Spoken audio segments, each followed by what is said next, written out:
Hello, I'm Aaron Seaver. For those of you that don't know, if you're watching this, you probably should know because we're probably friends on Facebook, or you know me personally, or we're following each other. Obviously, you can see where I'm at. I'm on a Civil War battlefield. So if you don't know me, this is my passion. This is what I love to do, is go to battlefields and see Civil War sites. The battlefield I'm on right now is the Cedar Mountain battlefield. This battle was fought August 9th, 1862 between Stonewall Jackson and Nathaniel Banks. Jackson becoming part of Lee's army at this time. This is after the 7 Days campaign.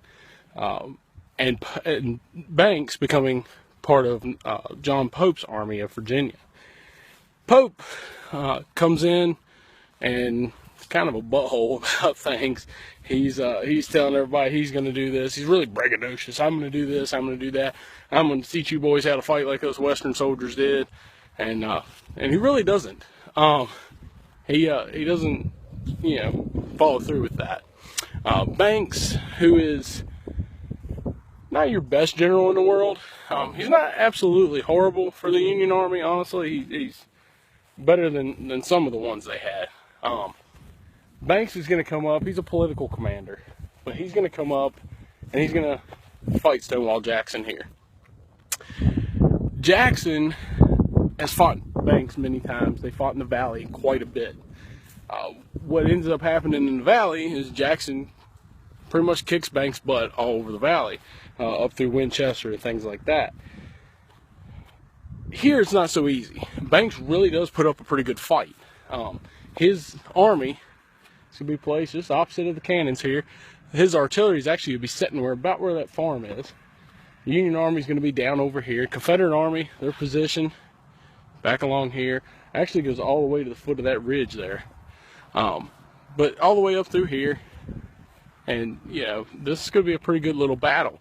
This is actually the start, I guess you could say, of the Second Manassas campaign, which ultimately is going to culminate in the Antietam campaign. But what happens here is Jackson, over here in these woods, eventually, the armies are kind of going back and forth. They're fighting. It's kind of piecemeal attacks. It's not a very coordinated battle like you would expect. Kind of like Port Republic. Port Republic was more of a piecemeal attack by Jackson. He didn't do that hammer down like he normally did. But over in these woods, there's going to be an incident where Jackson is going to watch his Stonewall troops. They're going to start to disintegrate over here.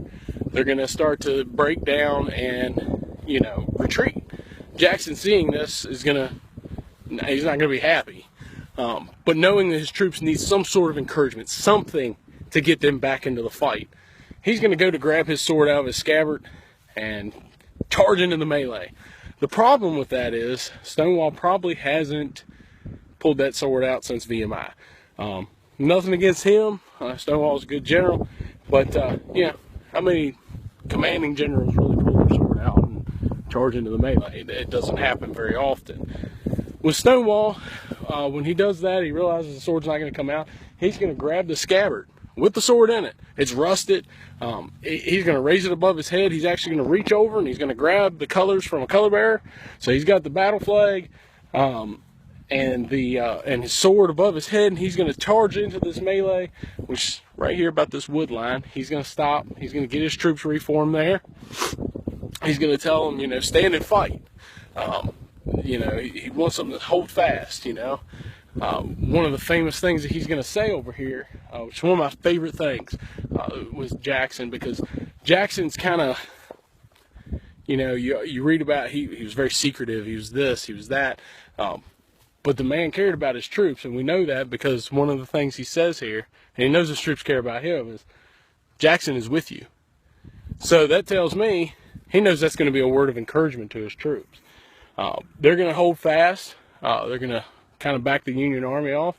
And just at the right time, A.P. Hill is going to come up through here, and he's going to attack, and he's going to drive the Union Army back. So what will happen at the end of that is basically Banks will lose the battle. And there's going to be some artillery fire back and forth throughout the night. Nothing major. But A.P. Hill is going to kind of save the day here, much like he will do at Antietam, really about a month later. at the end of Antietam, after the Union troops come across what's known, what we know as Burnside's Bridge, and start up the hill, you know, just at the right time after kind of a delay, which just happened to give him the time. A.P. Hill's going to march in from Harper's Ferry, and he's gonna stop the Union Army. Now, that's just kind of a little overview of Cedar Mountain. If you get the chance to come to this battlefield, it is a really cool battlefield. Like I said, they've got you know, cannons that they just got. They've got some monuments around. One of the coolest things, though, that I absolutely just love, and I hope more battlefields start to do this, especially in Virginia. I know some of the western battlefields do, simply because when we went on vacation, I got to go to a bunch of those. Thank you, Diana, for that. What they did at Stones River, Corinth, and a few other places are these little silhouettes. These things are cool. They're just little metal plates, steel. But you can see, as I zoom back a little bit here, he's along the fence line. He's shooting at the Union Army. That's a Confederate soldier, obviously. Out here, down by the fence, about where that car just went by, there's another one. That's going to be a Union soldier. There's also a silhouette of a cannon over here, and also another soldier down here. That's going to be Confederate. What I like about that is it shows you where these troops were, gives you an idea of a little better idea than a monument does, in my opinion, of what the troops look like. You know, it's one thing to see a piece of granite sitting there, which are awesome. They give you the unit name, the soldiers that fought, but to see that silhouette, just, I mean, it looks like a soldier, you know? See the cannon out here.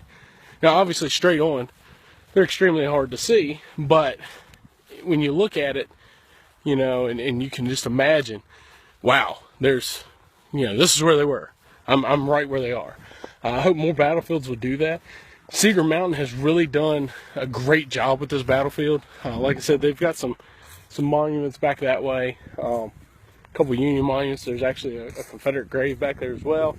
They've got some little markers as well here. Show you real quick. Just marking areas. That says number 5 Garnets. Just showing you different areas of what's, you know, where little, you know, artillery batteries were, where soldiers were. Obviously, I already showed you the cannons, but there's the 2 new cannons. They've also done some living histories here to really promote this battlefield. So with that said, I'm going to promote a little bit. One thing I would ask, if you are a Civil War buff, or you just want to save some history, or anything of that nature, you want to see more of this, donate a little bit to, you know, Civil War Trust, Shenandoah Valley Battlefields Foundation, Cedar Mountain, the Wilderness. There's tons of little foundations that you can do. $5 goes a long way. I mean, they take that money and they use it for things like this. There's a lot of interpretation signs here, Civil War trail signs, which are great. You can donate to Civil War trails. Obviously, I am a big Civil War buff. Everybody that knows me knows that. You know, this is my passion, and I just I hope you'll join with me in helping to save some of these battlefields. Some of them are gone, but that's okay. You know, maybe we can get a sign up somewhere or something. I love to come to a battlefield. It's peaceful now, but just to imagine the carnage that was here, you know, 150 years ago, it's amazing.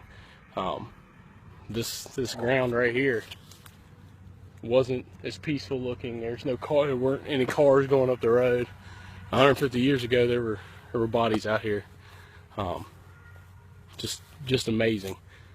But you know, we move on and we build on what we learn. So I hope you'll join with me in saving some of these battlefields that we can still save.